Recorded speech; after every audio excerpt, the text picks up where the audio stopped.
Patricia Heaton's biggest acting challenge wasn't delivering comedy lines. It was hiding something life-changing from 30 million viewers every week. She used props as shields, wore specific costumes, and even lied to producers about family vacations. The secret she carried during Everybody Loves Raymond was so sensitive that only one co-star knew the truth. Her deception required careful choreography that nearly destroyed her health. What she concealed while America watched her every Monday night will change how you see every episode forever. Patricia Heaton was born on March 4, 1958, in Bay Village, Ohio. She was the fourth of 5 children in a house where Catholic tradition ruled everything. From the way they spoke to how they ate, prayed, and even how they argued. Her father, Chuck Heaton, worked as a sports writer for the Plain Dealer, but his pay was never enough to stretch across hospital bills, food, and a home full of kids. Her mother, Patricia Heaton, stayed at home, trying to keep order through prayer and quiet strength. Every night, the rosary echoed through the walls, while behind closed doors, arguments about money wore her parents thin. Patricia was only 6 when she first understood how fragile everything around her really was. Bills piled up, tempers flared, and when there wasn't enough food for seconds, she stayed quiet and learned how to carry the weight without breaking. Their house was loud with voices but tight with fear. Her eldest sister Sharon chose to become a nun, and suddenly Patricia felt eyes on her to walk that same holy path. But she wasn't sure she wanted to. Her brother Michael, who would grow up to write for the same newspaper as their dad, struggled with health problems that never really let up. He fought hard, but in 2022, at just 66, he died. It hit Patricia like a wave she didn't see coming, stirring up all the old feelings she had buried decades earlier. She had always looked up to him, even when things were hard, even when they weren't talking much. The family stuck close in faith, but the weight of expectations and loss kept them from ever feeling fully whole. By the time she turned 10, Patricia found her first real breath of air inside a school auditorium. On stage, she could forget the cold winters, the cramped bedroom she shared with 2 sisters, and the way silence fell like a blanket after every argument at home. Her parents didn't stop her from acting, but they didn't encourage it either. Still, she kept going, show after show, performance after performance, because something in her knew this was the one place she could be herself. She wasn't Patricia, the daughter, the sister, the Catholic girl who had to be perfect. She was whoever she chose to be, even just for a moment. Then came the day that shattered everything. In 1970, when Patricia was just 12, her mother collapsed from a brain aneurysm and never came home. There was no goodbye. No time to understand, just sudden silence. She had to grow up fast. No one talked about therapy. No one offered help. So she carried her grief in secret, taking care of her younger brother, wiping away his tears while holding back her own. That pain became part of her. It shaped how she looked at the world, how she loved, how she performed. She never forgot what it felt like to lose everything without warning. In the years that followed, she started rebelling quietly. She hid theater scripts under her bed, afraid her father would find them. She snuck out to auditions for community plays. Every time she questioned God for taking her mother, guilt crept in, wrapping itself around her heart. But she couldn't stop. Acting gave her a voice she didn't have at home. It gave her the freedom to ask questions no one wanted to answer. It was risky, it was raw, but it was hers. That defiance turned into fuel. She wasn't trying to run from her past. She was trying to shape something out of it. In 1976, she enrolled at Ohio State University. She majored in theater, commuting from home to save money. Even then, she held on to every dollar like it might disappear. At 19, she directed a student production of Our Town. It wasn't polished, but it was real. People talked about it. Her classmates cried during the final act. Professors remembered her name. That play became her proof. She wasn't just playing at acting anymore. She was building something. She joined Delta Gamma by her senior year, balancing sorority life with part-time jobs and late-night rehearsals. Her time at Ohio State wasn't easy, but it toughened her. She learned how to work through pain, how to turn it into something people couldn't look away from. But not everyone saw her talent. One of her professors told her she was too emotional to be a serious actress. The words nearly broke her. She thought about switching majors, thought about quitting altogether, but she didn't. She picked up night shifts waitressing and used the tips to join improv classes, standing on her feet for hours, then performing late into the night. She taught herself how to stay strong in the face of rejection. She learned how to be funny without breaking. Those nights helped shape the grit that would carry her through the hardest parts of show business. In 1979, she joined a bold reimagining of Hamlet that flipped the script, literally. Women played the male roles, the lines were rewritten, and the play challenged everything people thought they knew about Shakespeare. It was loud, it was radical, and it was hated by some. Students protested. Faculty members called it sacrilegious. But the seats stayed full, and Patricia stood her ground. That play showed her what art could do. It didn't just entertain, it stirred people.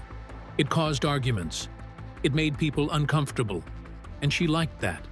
It gave her the courage to stop playing safe. She graduated in 1980, but her celebration was cut short. Her father remarried almost immediately, and the wounds between them tore open again. The family splintered.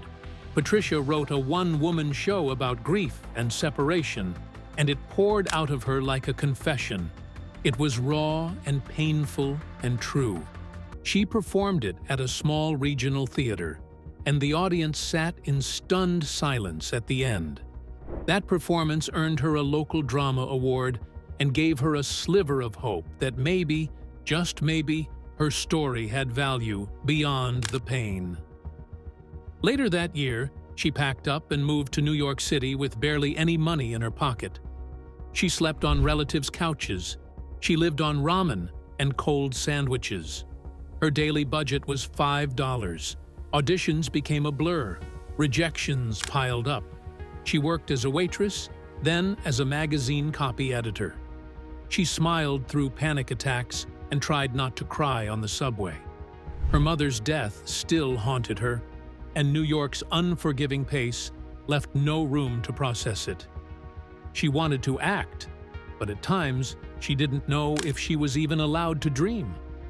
When she was 22, she landed her first off-Broadway role in Don't Drink the Water, a Woody Allen comedy.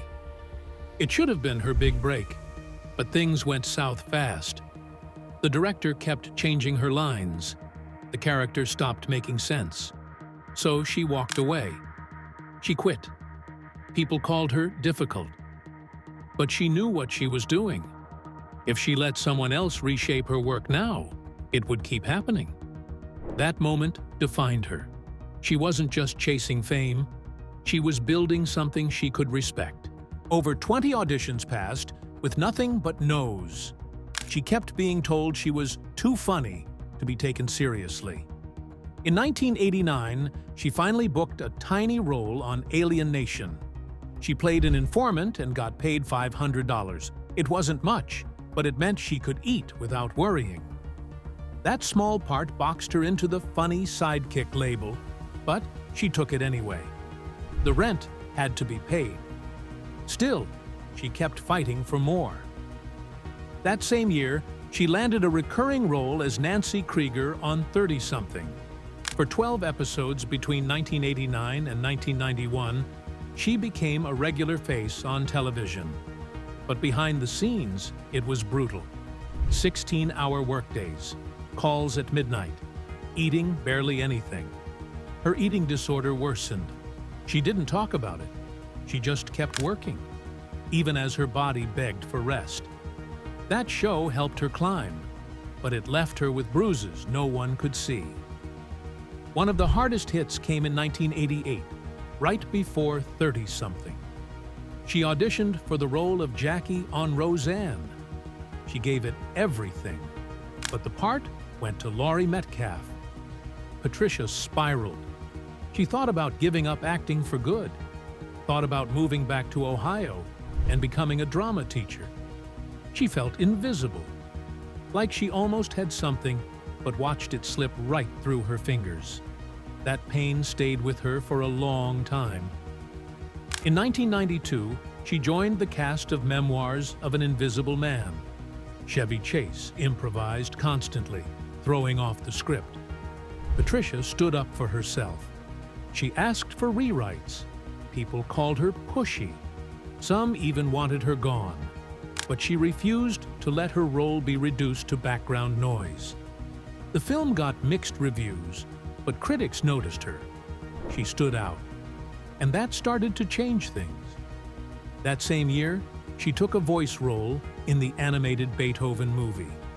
It was a small gig, barely enough to cover rent, but it kept her going. Voice acting became a quiet lifeline, a way to stay afloat between bigger jobs. She leaned into it, took whatever came her way. Every little part was a piece of the bigger picture she was still trying to finish.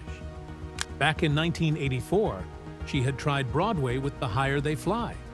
It closed in 3 weeks. She ended up $10,000 in debt, took a job as a tour guide, wrote a private memoir about her mother just to stay sane. It was humiliating, but it was also one more lesson in resilience. One more reminder that no matter how many doors shut, she could always find another way in. Patricia Heaton's first big break came in 1992 when she got the lead role in a Fox sitcom called Room for Two. She played a TV producer named Kim, a role that wasn't far from her real life at the time. The show started airing on August 31, 1992, and ran until May 19, 1993, delivering a total of 26 episodes. But despite all her efforts, the ratings never took off. The final episode barely pulled 10.2 million viewers, which was nowhere near what the network expected. This was the same era where shows like Cheers and Home Improvement were dominating prime time. The weak ratings and cold reviews hit Patricia hard. She was 35 then and had just faced her first major professional rejection. The cancellation came suddenly and left her without a paycheck or direction. Critics didn't hold back either. They called the show unoriginal and said the chemistry felt forced. It was a rough time, but it also became the moment she decided to stop playing it safe and start chasing roles that showed more range. Then, in early 1994, she tried again with Someone Like Me, a sitcom where she played Jane Farmer, a stressed-out mom juggling home and work. The show was loosely based on her own life. It aired its first episode on January 5th and its last on May 19th that same year. Only 25 episodes aired, and even though it pulled in around 10.8 million viewers on average, the network pulled the plug anyway. Ratings dipped, and the pressure behind the scenes got worse. The schedule was exhausting. Patricia ended up in therapy for the first time, something few actors, especially women, spoke about back in the 90s. She was burnt out, confused, and dealing with the emotional toll of another short-lived project. Critics, again, weren't kind. They said the show followed a tired formula and didn't offer anything new. That experience forced her to ask herself whether she was chasing fame or chasing meaning. In 1995, she joined a spin-off called Women of the House, which picked up after Designing Women. This one starred Delta Burke, and Patricia played Natalie Hollingsworth, a key supporting role. But things went off track fast. Only 10 episodes aired between January and May. Patricia couldn't take it anymore. She quit mid-season and didn't sugarcoat her reasons. In a Variety interview, she called the writing sexist drivel and walked away. That was rare back then. Actors didn't usually call out scripts in public or leave a show mid-run. The show itself didn't last much longer and was canceled shortly after. Her exit got both praise and backlash, but it also marked a shift. She was done with shallow roles and ready to fight for stories that respected women. While dealing with cancellations on screen, she found some peace on stage. In 1994, she took on Shakespeare's The Merry Wives of Windsor in an off-Broadway production. It wasn't a flashy gig, but it mattered. She stepped in as the lead and even improvised during a weak scene, turning a dull moment into one of the play's best laughs. Critics noticed. Playbill wrote about her timing and her ability to breathe life into stiff material. It wasn't flashy enough to get her a Tony nomination, but it earned her respect in theater circles. Some felt she was snubbed that year, but Patricia didn't let the lack of awards take away from the fact that she had proven herself in both TV and theater. In 1996, Patricia pitched a faith-based show to CBS. It was a family-friendly pilot based on her own Christian beliefs. She believed there was room for something honest and spiritual in mainstream TV. But CBS wasn't having it. They called it too preachy and passed. The rejection stung. It wasn't just another failed pitch. It felt personal. She saw it as proof that faith-based content had no place in Hollywood's power rooms. That moment stayed with her. It helped shape the projects she later chose, especially with networks like Hallmark that embraced more values-driven stories. That rejection turned into quiet fuel for her to fight for more meaningful work. Before all this, in the late 80s, she had already met David Hunt, a British director. They were working on a stage production in the UK when they began dating, but they kept it quiet. Agents and managers warned that relationships could make actors look distracted. Patricia and David didn't want that label, so they stayed quiet. They got married in 1990, but waited until 1999 to make it more public. Their early years were filled with strategic silence, but the bond was real. Years later, Patricia said that David helped her stay grounded and balanced when the spotlight started getting hotter. Their partnership wasn't loud, but it was steady. Back in 1993, during the pilot season for what would eventually become Everybody Loves Raymond, Patricia had her first son, Samuel. She didn't want the news to disrupt casting or contracts, so she told producers she was going on a family vacation. That choice set a pattern. She often kept personal milestones away from the cameras to keep control over how the public saw her. It was practical, but it also meant hiding joy during some of her most vulnerable moments. By 1995, she had her second son, John, and was preparing for the Raymond pilot. The show's shoot days were long, often lasting 12 hours. She was still breastfeeding, so she had to sneak off to pump milk between takes. Years later, in her 2010 memoir, she talked about how isolating that time felt. Nobody saw the exhaustion or the juggling act, but she got through it. And when Raymond finally premiered in September 1996, everything changed. That same year, after more than 50 callbacks and battling 200 other actresses, she landed the role of Deborah Barone. She channeled real-life memories, especially the pain of losing her mother in 1980 and raising her siblings, to bring something honest to the character. That authenticity gave her an edge. The show clicked with audiences immediately and became one of the most successful sitcoms of the 90s, running for 9 seasons. Her performance felt lived in, not acted. It was that realness that made people connect with her. Her starting pay was $150,000 per episode. But as the show grew in popularity, Patricia wasn't about to be left behind. She pushed for raises and eventually reached $300,000 per episode. That made her one of the highest-paid actresses on television. She said her time hustling in New York theater taught her how to fight for fair deals. That experience turned into a kind of quiet power. She became a model for how women could succeed without losing their voice or values. Long before David Hunt, she had married Konstantin Yankoglou in 1984. That marriage only lasted 3 years. Raised Catholic, Patricia struggled with Konstantin's Greek Orthodox background. They had no children and very different views. She once joked it was Catholic Armageddon. By 1987, it was over. The split forced her to reevaluate what she needed in a partner. She later said that experience shaped how seriously she took future relationships. The 1990 wedding with David Hunt was so private that most people didn't even know it happened. It came after an intense conversation in a car where she basically gave him an ultimatum. They got married with only close friends and family around. She wanted to keep it quiet to avoid being painted as impulsive or unserious. Hollywood was harsh on women who stepped out of line, and she didn't want anything jeopardizing her career.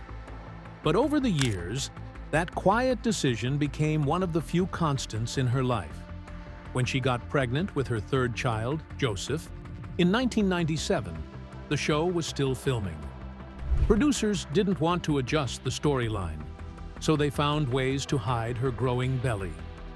She wore empire waist dresses and often stood behind counters or held laundry baskets to block the view. That kind of choreography wasn't easy, especially during emotional scenes.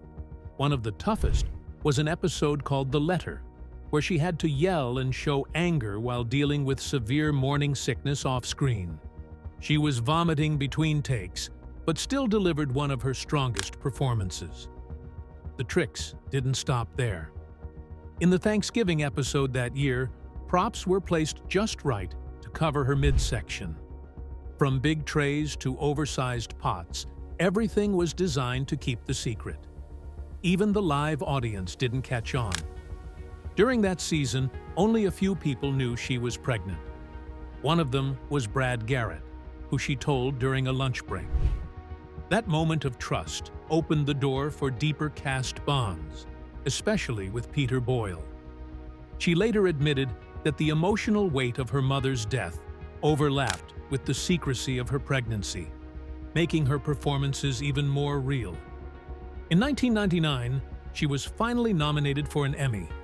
She didn't win that year, Helen Hunt took the award, but just getting nominated felt like a win. It validated everything she'd worked for. The next year, in 2000, she won.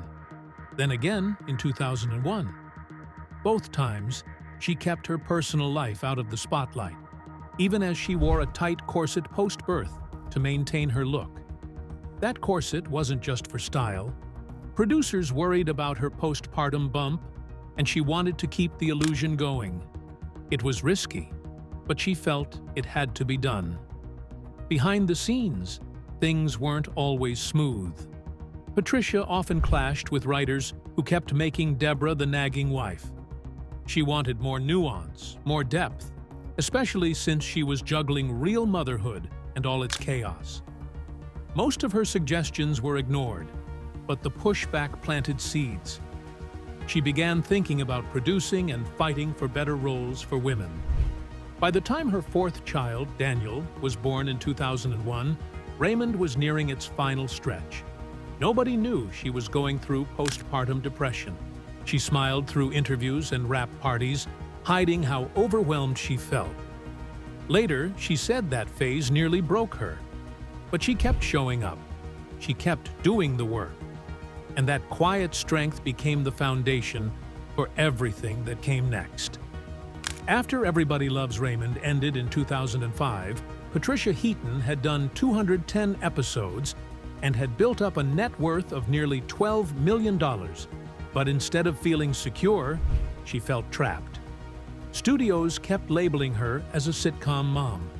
She tried out for 30 dramatic roles and got rejected from every single one. They kept calling her too funny, too warm, not serious enough. The feedback rattled her. She knew she had more to offer, but it seemed no one else did. Then, in 2009, something shifted. She landed the role of Frankie Heck in The Middle, another mother, but one that was tired, overwhelmed, and messy. This character mirrored more of her own real life. It ran for 9 years, clocking 215 episodes. She quietly wove her real parenting into the character, adding lines inspired by her kids' quirks. But even then, she never revealed the biggest secret. She had hidden multiple pregnancies during Raymond and chose to keep that silence during The Middle too. She carried that silence like armor, even as her characters made people laugh. By season 3 of The Middle, she was making $225,000 per episode. It was a big win, but in 2014, the production budget tightened. Her salary was slashed. That summer, she posted on Twitter, calling out the double standard for women in Hollywood and how even successful actresses were undervalued. She said it plainly, working mothers deserve better. The response was overwhelming. Support flooded in from fans, journalists, even some industry insiders. But behind the scenes, it stirred tension. The message had hit a nerve. What looked like a sitcom queen from the outside was someone constantly fighting, just to be treated fairly. Then came a different kind of win. From 2015 to 2016, she hosted Patricia Heaton parties on Food Network. It was upbeat, cozy, and filled with real recipes from a life lived in chaos.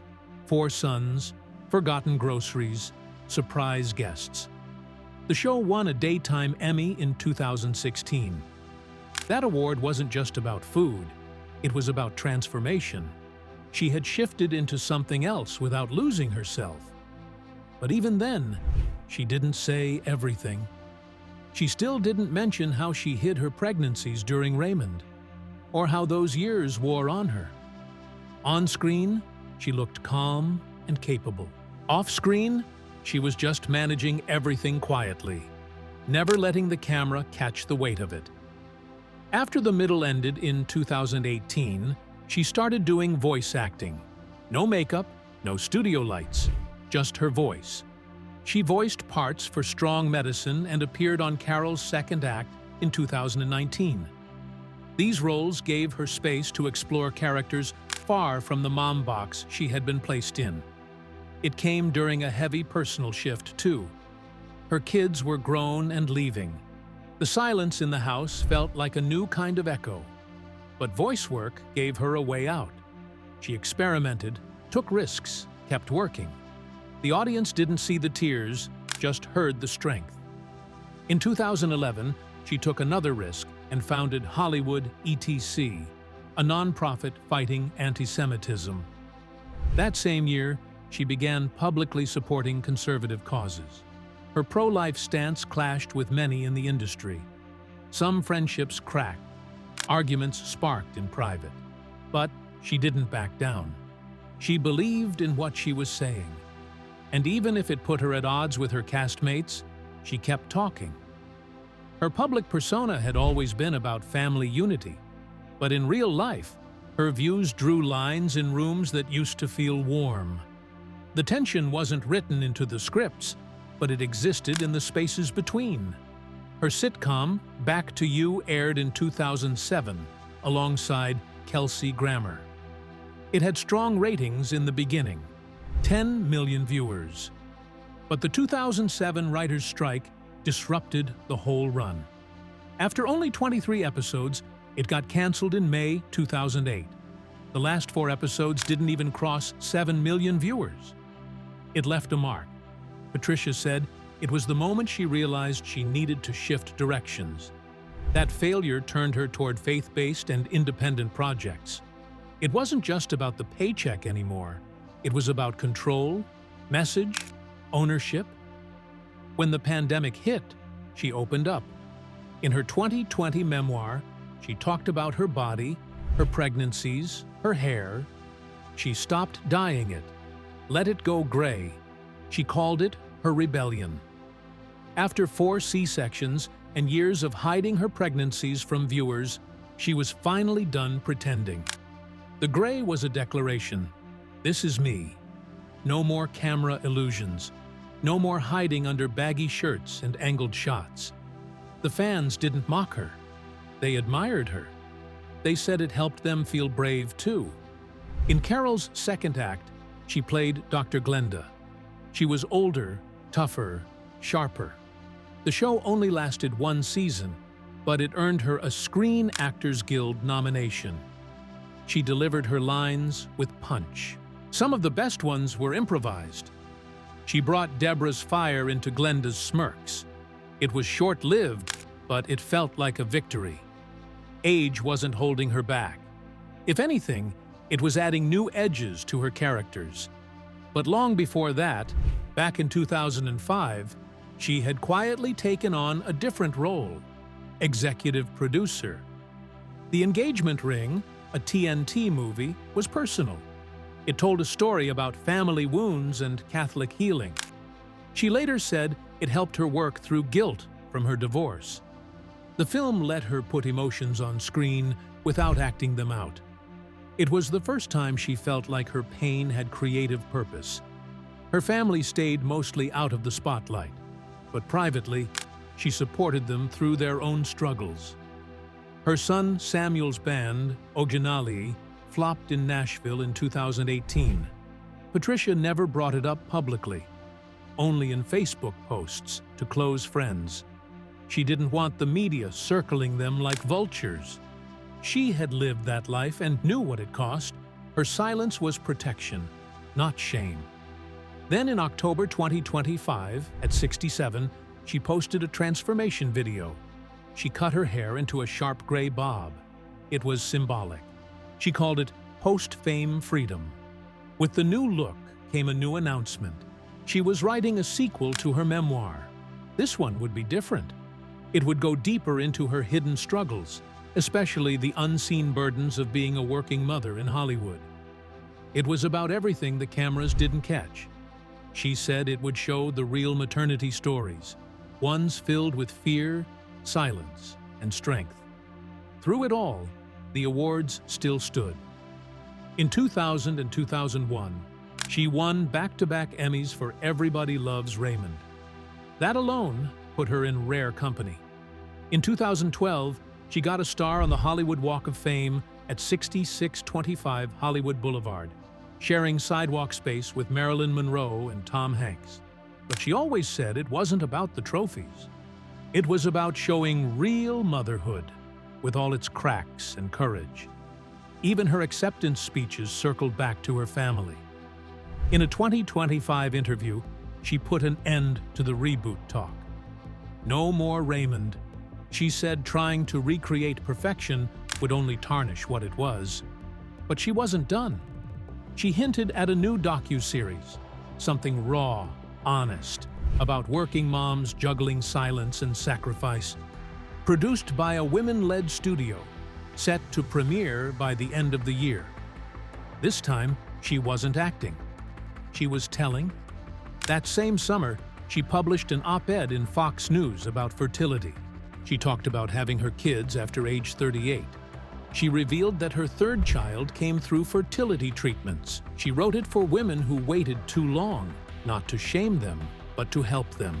She called for more awareness, more policy support, and more kindness. The article was cited in congressional discussions. She wasn't just another actress with opinions. She was a voice people were listening to.